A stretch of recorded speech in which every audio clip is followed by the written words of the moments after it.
Welcome everyone. Thank you, Elena. Just to continue the trend, I will say I'm also one of those people who wondered why I'd got the call, but I'm nevertheless very, very pleased to be here. I'm not really able to speak to labour or gender particularly, but I come here as a photographic historian, so hopefully there'll be something of interest in what I have to say about photographs. So I hope I can make something of a kind of productive contribution to the debates at this conference. I'm gonna kind of read a little bit from a script to give a kind of introduction, and then we'll see how time goes. But I'm going to talk a little bit about two quite large projects I've kind of worked on, just to kind of give you some sense of the kind of photographic history I do, the kind of issues that I think are important. And if I'm rambling on too long, do kind of wave at me and tell me to stop. So I think it's probably helpful to begin with a sort of few comments on my relation to the topic of the conference. First, as I say, I should make it clear that I've no authority to speak on the subject of women's labour in Africa, or in fact anywhere else. On this central topic, I expect I will learn, and have already learned, more from the discussion than I can offer in return. The perspective I bring, which I hope will be useful, is as a historian of photography, with a particular interest in the uses of the medium across the continent of Africa. Mostly, I have to say, in the second half of the 20th century, although some of the work I've done strays a bit earlier than that. This presentation will, I hope, inform the discussion of the use of photographs as historical sources that might be turned to alongside other media where other more conventional historical records, as we've heard, sort of marginalise or render invisible particular lives and experiences. I have to confess that gender has not been a specific focus of my attention, although I did recently co-edit a volume on women and photography in Africa, of which a little bit more in a moment. The primary focus of my research has been the relation of photography to politics, initially in apartheid South Africa, and more recently as a dimension of US-Africa relations in the period of post-war decolonisation. And I'll talk a little bit about that project, which is the most recent project I've been working on. However, to start with, as a way of bringing my research interests together with the focus of the conference on African women's work, I thought it'd be nice to start with an example that draws attention to photography, not simply as a source of historical evidence, as we've talked about a few times today, but as itself a form of work that women were engaged in across the continent. And I should note, this example is drawn from the introduction to the edited volume I mentioned, and I must acknowledge my co-authors Lorena Risso and Kylie Thomas. So just to give you that image slightly larger. In December 1966, the Ghanaian edition of Drum, a popular illustrated magazine for urban African readers, published a short feature on the photographer Felicia Aban under the heading, "Look Out Men, Because Here Come the Girls." As the title suggests, Aban was presented as an example of a modern Ghanaian woman gate-crashing, as the article put it, an arena that had formerly been dominated by men.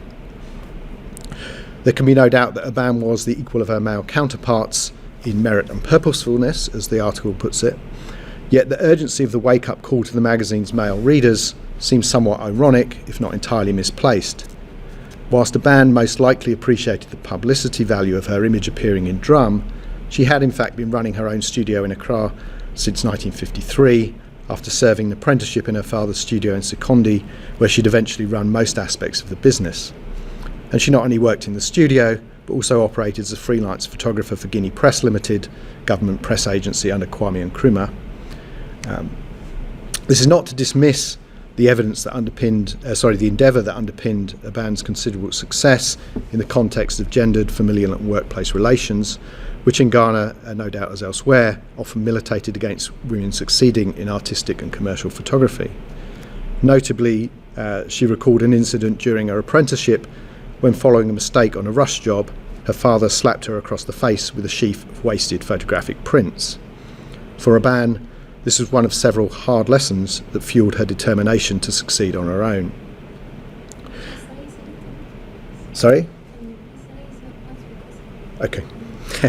However, the time lag between Aban establishing herself as a photographer and this public acknowledgement in Drum invites reflection on the visibility of women's work, in this case as a photographer, but of course the point has wider applicability. Our intention in that volume was to shift attention from the semiotic analysis and critique of dominant images of African women, and instead to shine a light on the multifaceted nature of women's photographic practices in Africa. Women have long been critical actors in collecting, preserving and curating photographs, even if their recognition as photographers has lagged behind actual practice. And attention to gender was something we considered critical for a revised understanding of photography as an aesthetic and social practice, highlighting the work of women in producing alternative historical imaginaries and envisaging other futures. I'm not going to pursue the question of women's photographic work further in this presentation. It's not an area in which I've worked on substantially, but it might be interesting to add it to the agenda of the wider project here, since despite the perception of the medium as male dominated, no doubt justified in many contexts, there has been some recent attention to the different kinds of work women have done within photography, sometimes as photographers themselves, as in a recent doctoral study of women photographers in South Africa by Marie Meijerding, and this is an image of, in quotes, South Africa's first woman photojournalist, Mabel Chetu, but also in forms of processing and printing, and importantly in the preservation and archiving of images made by others, often male photographers. So it's often been women that have been curating, collecting, preserving and saving kind of photographs that are kind of passed down to us now as kind of potential historical sources. In her study of photography in West Africa, for example, Jennifer Boyoric provides a striking example. Having spent time with the family of Senegalese photographer Doudou Diop, prominent Senegalese photographer, researching his collection of studio photographs, Diop's wife, Ndé Tien Dieng, unexpectedly revealed that she, and not her husband, had printed many of the images that Boyoric was examining and recording. Aside from this focus on women's photographic work, there was also a significant body of scholarship addressed to the relation between gender and photographic representations in Africa, which I can only lightly touch upon here.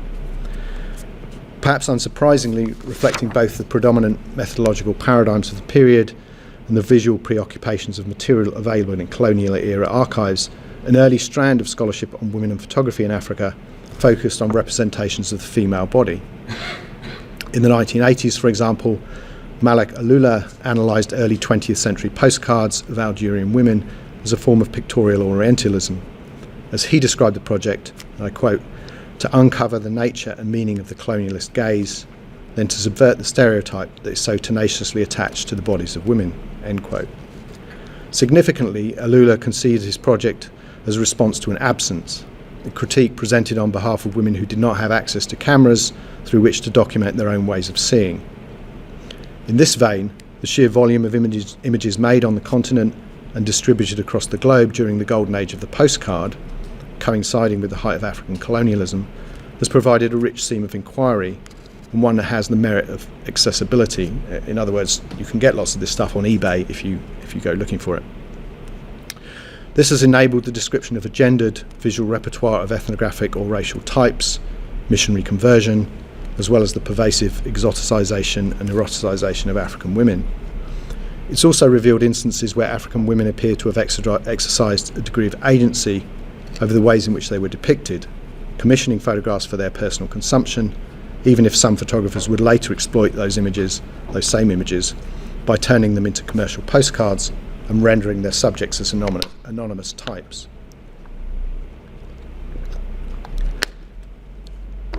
Later studies have extended our understanding of how women were represented in the colonial visual archive in, among other places, Angola and Mozambique, Central Africa, Uganda and Namibia. Lorena Rizzo, in her research, has shown how photographs made by Heinz Roth, a German settler, on an expedition to northwestern Namibia, exercised what she called a privileged control of the colonised body. As with the colonial relation to the land, so too African women were positioned as objects of appropriation and control. And in a detailed analysis of the photographic archive of Henry Gadden, a French colonial officer in West Africa, Roy Dilley has explored the careful management of African women's visibility by comparing the published images and private albums of French colonial officers. There has been attention too to the continued circulation of colonial images of African women in the present.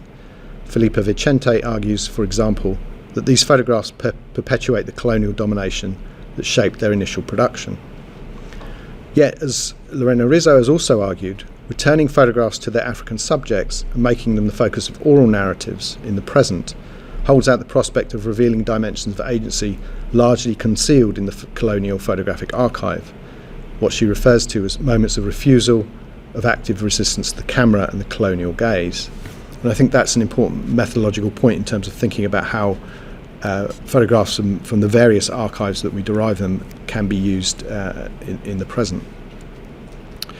There is no doubt that photography has been complicit in perpetuating racist representations of Africa and Africans past and indeed present, and the assumed realism and truth claims associated with the medium need framing critically, not least in historical writing that relies on photographs as historical sources and evidence. The point is to move beyond the treatment of historical photographs as unmediated renderings of reality or documents of the past, but rather to ask what kind of past is inscribed in photographs, how do they constitute and inscribe the past in the present, and how can they become meaningful historically. In her research on Namibia, Rizzo returned with photographs from the colonial archive to the places they were made, which is now a sort of relatively well-established method of photography-based research. But at the same time, she cautions against conceiving of this exercise too simply. As she puts it, and I quote, "Showing the Roth photographs to Kyoko residents who would have had personal relationships to the people in the images or would know places and sites Roth had captured with his camera does not mean that the images were returned to an original context. It was rather a recontextualization, a reframing of the visuals in new and alternative interpretations, a further chapter in the social life of these photographs, not a point of closure, but one of opening," end quote. Before I turn to archival examples from my own research, I want to offer a few methodological reflections. As something of a methodological baseline, I think it's important to underscore the point that photographs do not just happen. They are not some form of naturally occurring data. This is true, as we've just been discussing, of all historical sources, of course, but one that the rhetoric of photography often encourages us to forget. The apparent simplicity and ubiquity of these images on paper, or these days more often on screen, belies a complex infrastructure and set of interactions without which they would not be possible. James Hevier refers to this as the photography complex, and I'll quote from a very much longer description of that he gives. A network of actants made up of human and non-human parts, the cameras, optics theory, negatives, chemicals, the staggering array of reproductive technologies through which images move and circulate, the photographer, that which is photographed, the transportation and communication networks along which all of these parts travel. Then, of course, of considerable importance for the historian, there is this question of storage and preservation, and so on and so forth. But I also have a few thoughts on the methodological openness of photographs. Here I want to propose the idea of the invitation as a productive frame for thinking about photography and its relation to history. It's not all-encompassing, of course. It isn't intended to supplant the many and varied ways in which the medium has been written and talked about, but I do think it highlights certain aspects of photography that are worth attending to. So what am I trying to convey in this idea of the photographic invitation? There are a number of things. First, an invitation is a social act. It suggests movement and has direction. Invitations imply introductions, human connections, and the possibility of exchange. Invitations are also performative. They don't simply describe the world, but act within it. In that sense, they embody agency and intentionality. They're intended to capture attention, to borrow a phrase from the anthropologist Alfred Gell. Photographs are relational, and it is the ways in which they mediate social relations as much as how they depict them that we should study. These are suggested useful ideas with which to interrogate particular photographs and collections. One is often invited to look at photographs, but photographs are also in themselves invitations to look and to attend to what is being described by the image.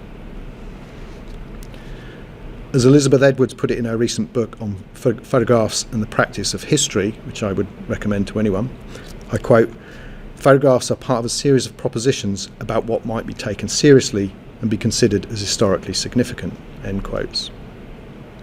We might productively ask of any photograph who is issuing this invitation to look, whose attention is demanded, and why. All invitations are not equal, of course, and some are more elegantly presented than others, some have the quality of persistence, others miss their target and are greeted by silence. Invitations also imply reciprocity. If the photograph is an invitation, what does it demand in return beyond the time of looking? And of course, the notion of the photograph as an invitation also implies its opposite, the uninvited.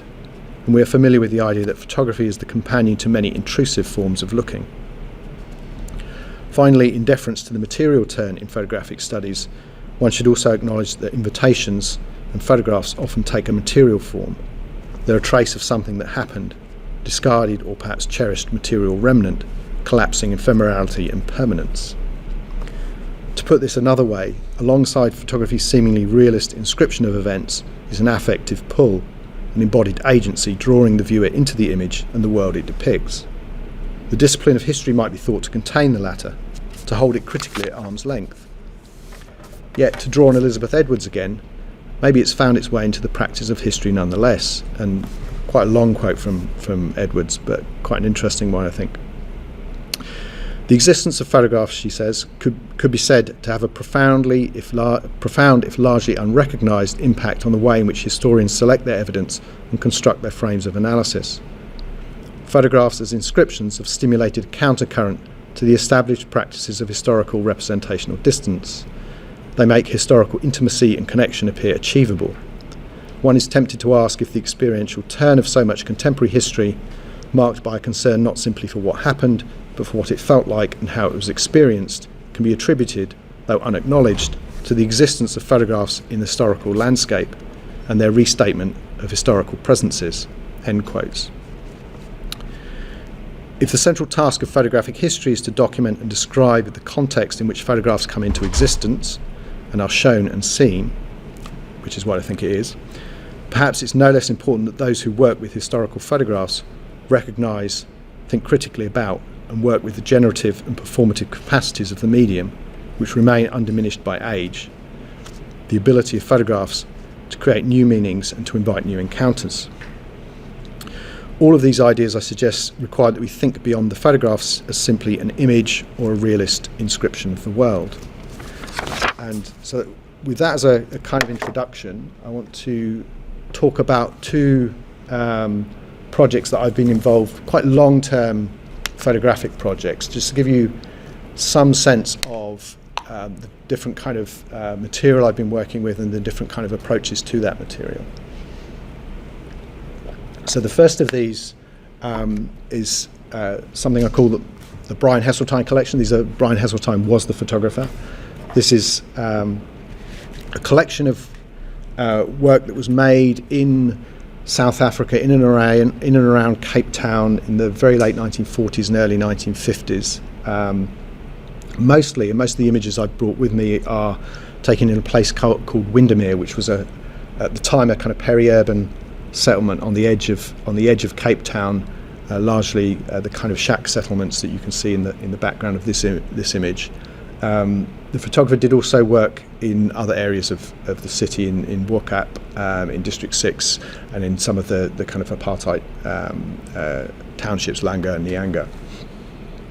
So working with this, I came across this body of work literally as just images. I had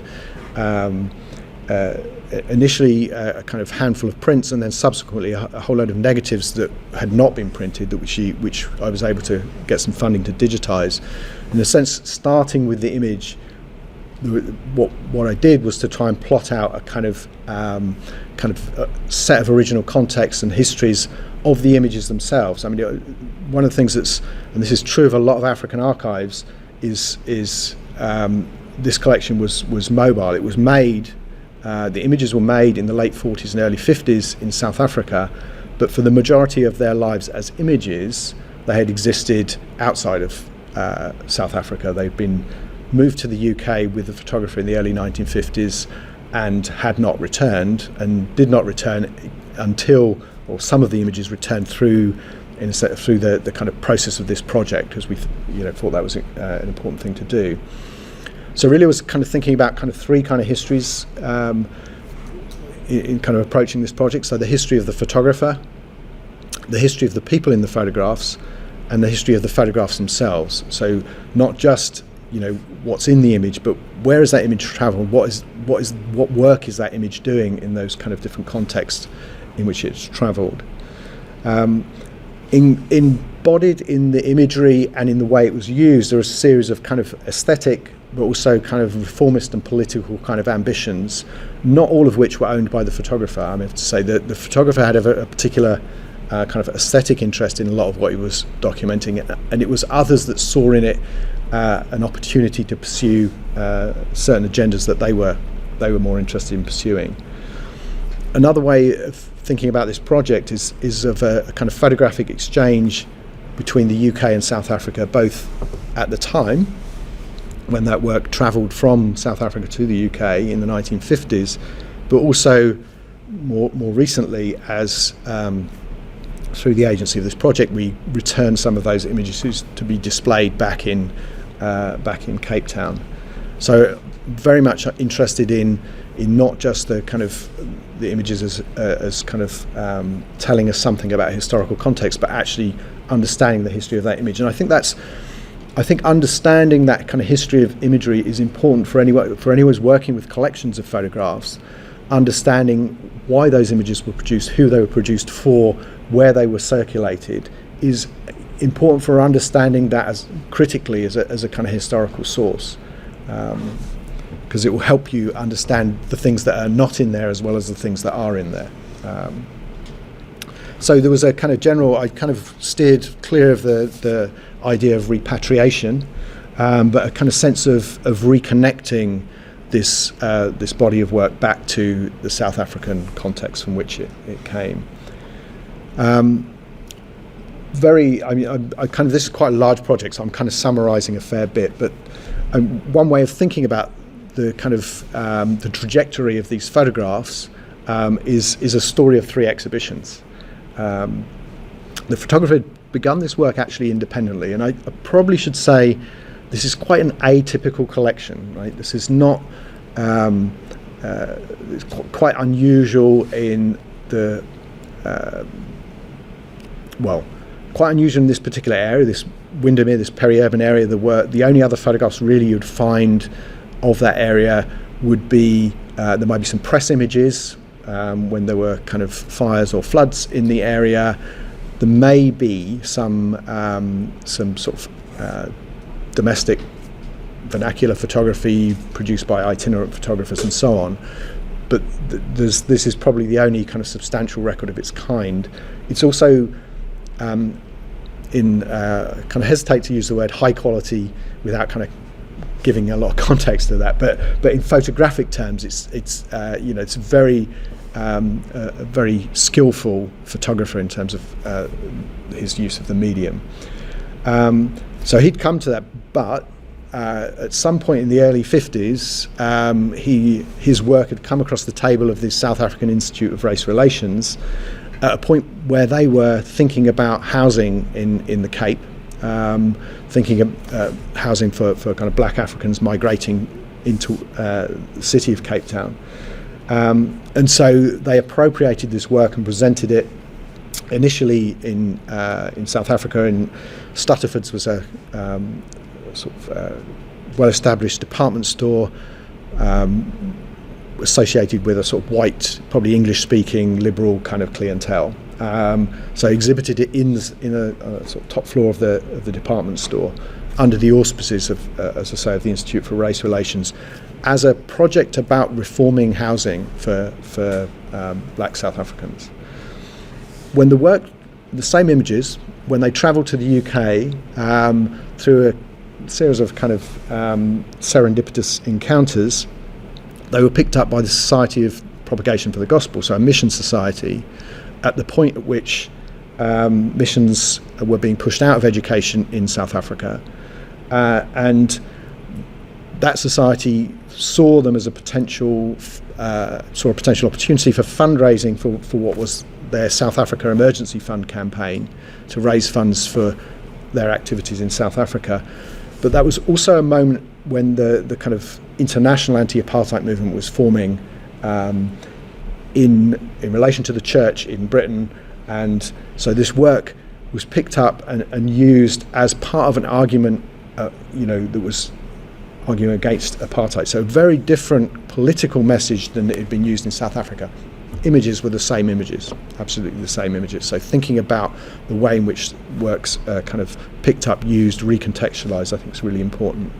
And then the third exhibition was the one I held in collaboration with District 6 Museum in South Africa in 2013-14, where we took a kind of series of prints of these back and exhibited them there, and we did a kind of range of activities around them. And I'll talk a little bit about that in a minute, but just to show you some of the work, I think somewhere in the program someone's talking about beer brewing.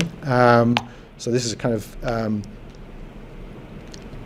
known as a kind of form of women's work in South Africa and elsewhere. So there's kind of there are representations. I would say, well, I haven't done a kind of statistical analysis of the collection, but I would say women feature in it less than men, but there is nevertheless representations of women's work, and I've kind of picked out these two separately. It's also important to realise with these, the format of these images is quite important. These are 5x4 large format photographic images. So this, in order to make these images, the photographer would have to be using a tripod, where he'd put a sheet over his head. It would take time. This is not an image you could catch on the fly. What the implications of that are quite important, right? So this person had to negotiate access, had to negotiate time with these people, had to have compliant. It's not, you couldn't grab this image as you're going and head off somewhere else. This, there's a whole element of staging for the camera that's going on here, and I think that's really important to think about when one's thinking about the kind of images we're looking at and thinking about them as historical sources. Another slightly unusual thing about this collection is that the kind of level of access. So quite a series within the collection of interiors of people's homes. There are not that many other sources you'd find from this period certainly in that area, or any of those kind of peripheral areas where you'd get this quality of access. To the extent that I know, I think the photographer accessed this township area with a social worker. I don't know much more detail than that, but that's I have some sources that indicate that. How compliant? This is a period in which the people in the photographs probably would not have felt that empowered to tell the white photographer to go away, politely or otherwise. But yeah, so kind of accessing the kind of there are some interiors, but a lot of it's the kind of life that's on the kind of street, in the open spaces. One of the things we did with this, we produced a book, and I asked, and this sort of connects to the kind of some of the stuff we've been talking about, oral history.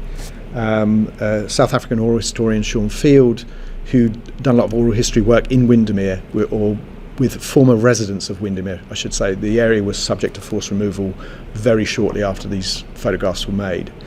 And it was interesting to hear him talk about the way in which, having previously done oral histories with people who lived in this area, the way in which the photographs emphasised the kind of spaces, the sense of place within which people lived, and how that, for him, the photographs kind of expanded his thinking about that sense of place. So the question around what having photographs as sources does differently to kind of narrative or oral accounts, or how bringing those two things together kind of offers different kinds of opportunities. So that's a quotation from the piece he wrote for the book we did.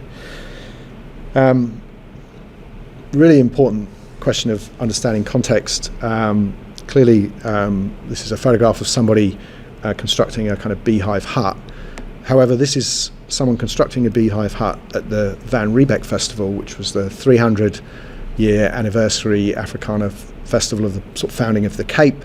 So this was a kind of, a performance, that was not only staged, but staged within a particular racist kind of framework.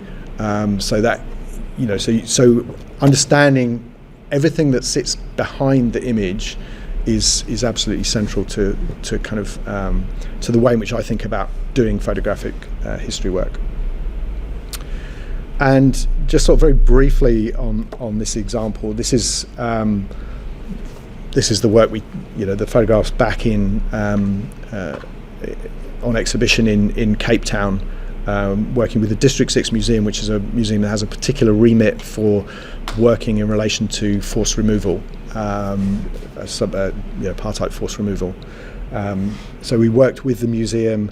I was kind of thinking there's a sort of nice connection back to the map image that Danielle had, slightly less sophisticated, I think, this kind of version here, but the kind of underlying map is a racial. It's just before the nationalist government comes into power, so 1947. But this is a map of.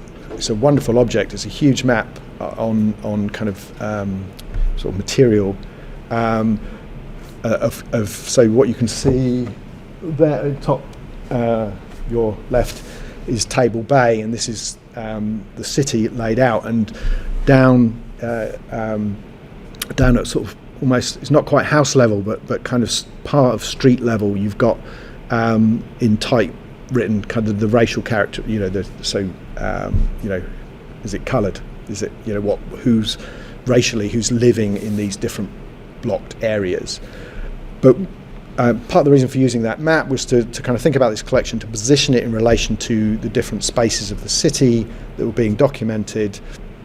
This was a sort of a rough version of a kind of pamphlet that we produced, but also around the exhibition to return with people who wanted to go to those spaces around the city. So we kind of had a small group, mixed group of local people, but also tourists, and visited kind of those kind of locations within the city as a way of kind of telling that kind of history of forced removal of through the photographs that we had, and being able to make those kind of comparisons. So there was kind of a process of kind of re-engaging those photographs in the present as a way of a sort of history telling,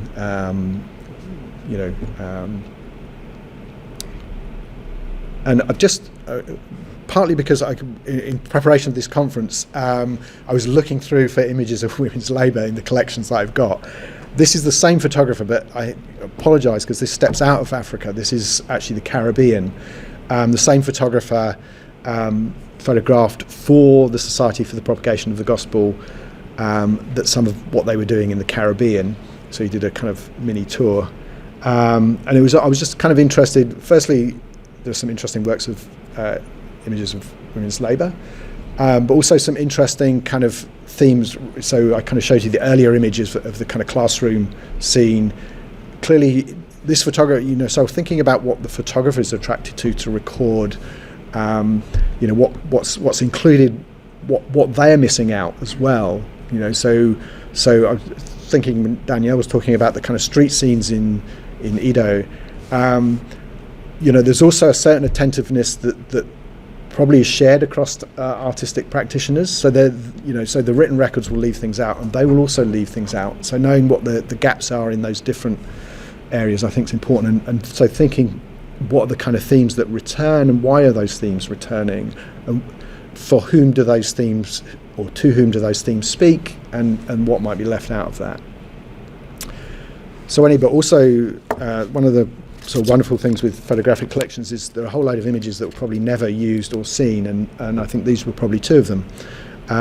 These are not the kind of images I think the Society of the Propagation of the Gospel wanted to use in their kind of promotional material. And I've got I haven't got it with me, but I've got a very nice comparison to the one on the left, an image they did use, taken in almost the same market space with a much more, well, certainly less confrontationally posed, lighter skinned kind of young woman, also kind of working in the market, kind of selling. So it was kind of interesting, you know. And sometimes it's the published images that come down to us rather than the collections where we see the kind of edits out. So that's one project. I'll be, have I got a few minutes left, Elena? I'll be very quick on this project. This is probably, I think, less closely related to the kind of some of the themes that have come up today, but this is a project I've been working on recently. So it's been a sort of eight-year project with a book that's coming out just in a few months' time. But part of my interest so the first project was very much a single photographer, but I'm also interested in kind of state-based photographic projects, and this is so kind of government information agency type projects, and I've been working on the US Information Agency, which is a huge Cold War kind of creation of the US government, had activities across cultural, educational, filmmaking, radio, probably Voice of America is probably the kind of most prominent thing that they did, but also had a kind of important photographic dimension to the work they did, and thinking about the way in which they were working across the continent of Africa, producing photographs, often work produced in the US circulated to Africa, but some of this touches on some of the themes, and thinking about how one works with kind of large collections, and thinking about those kind of issues of kind of where does the kind of intentionality lie in this kind of production of images, and I say, in a bit like the first one, this is really Africa in the archive rather than an African archive.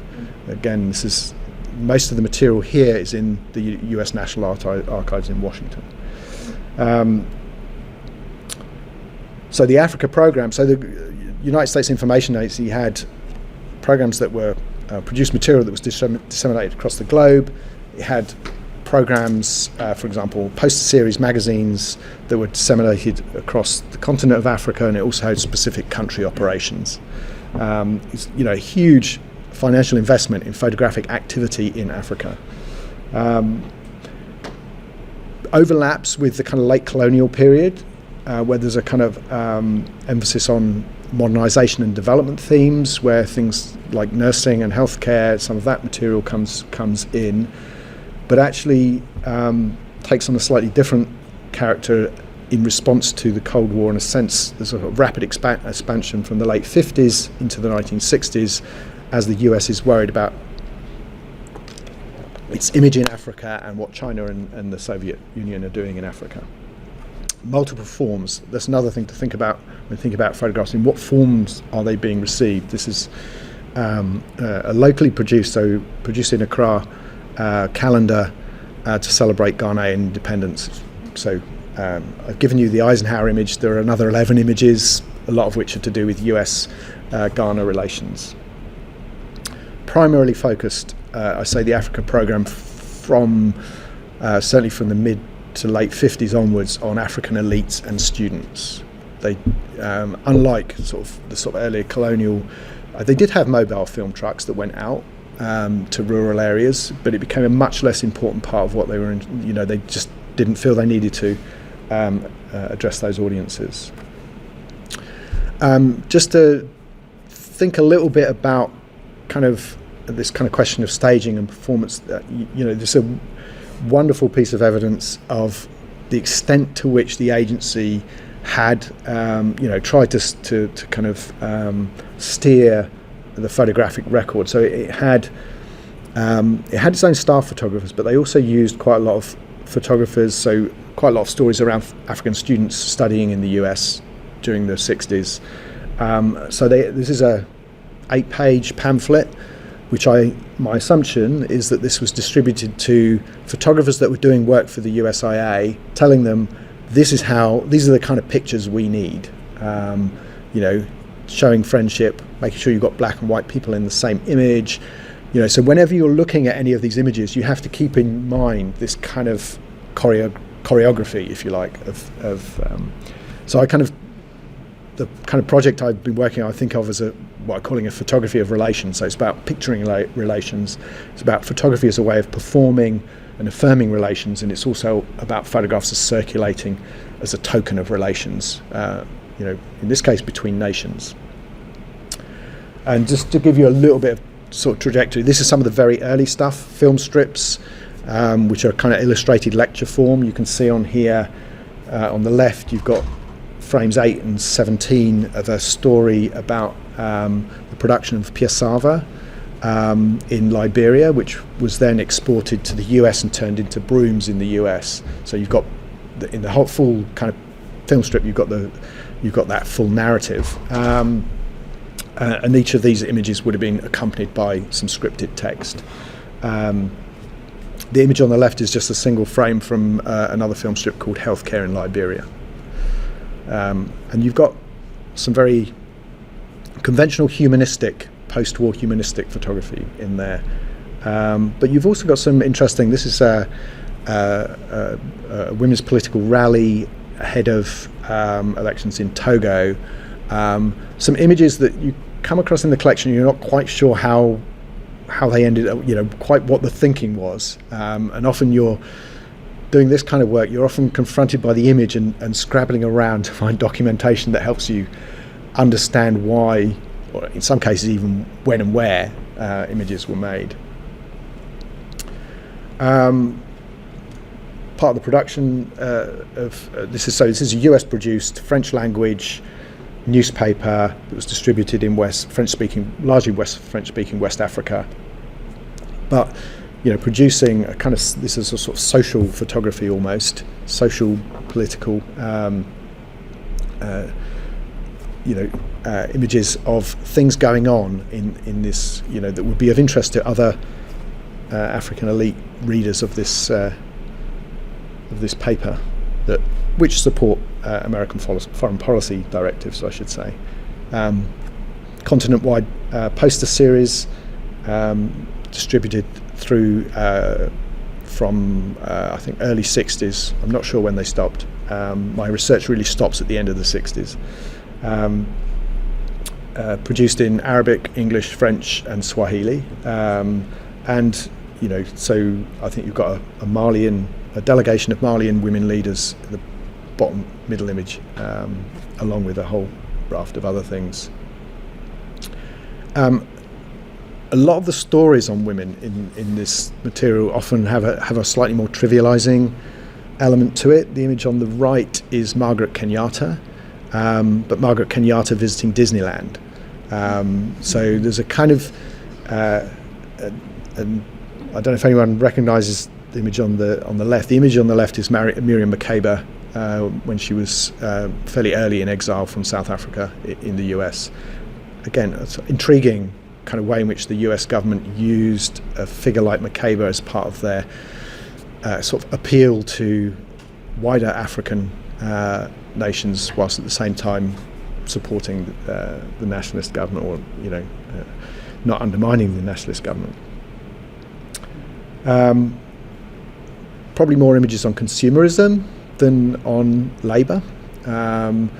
Obviously, part of the US activity was, promote a certain model of US life. So these are, I think, Nigerian women being shown around a kind of sort of home devices kind of shop, labour-saving devices, and students being introduced to the landmarks of the US. Quite a lot of this work, in my view, was a way of speaking about civil rights without speaking about civil rights. This is an international college. These are international students at the international college, but to see a black woman and a white man together in a swimming pool in the US in the 1960s is to touch on some very kind of significant civil rights issues. And just finally, these are where some of that work ended up back in African countries as window displays. For example, this is a window display in what was then Salisbury in southern Rhodesia. Actually, that one's on outer space. Look, I haven't got many images of the viewing, but they're almost exclusively male viewing, the images I've got. With this is the one exception, which is a group of girls being introduced to I think it's a healthcare themed or nutrition themed exhibition that the agency had put on. And that's image to end on, which is a sort of young woman, I think in Togo again, receiving a prize for, as a result of a photographic competition that they held. So I think I'll end on that note. Thank you.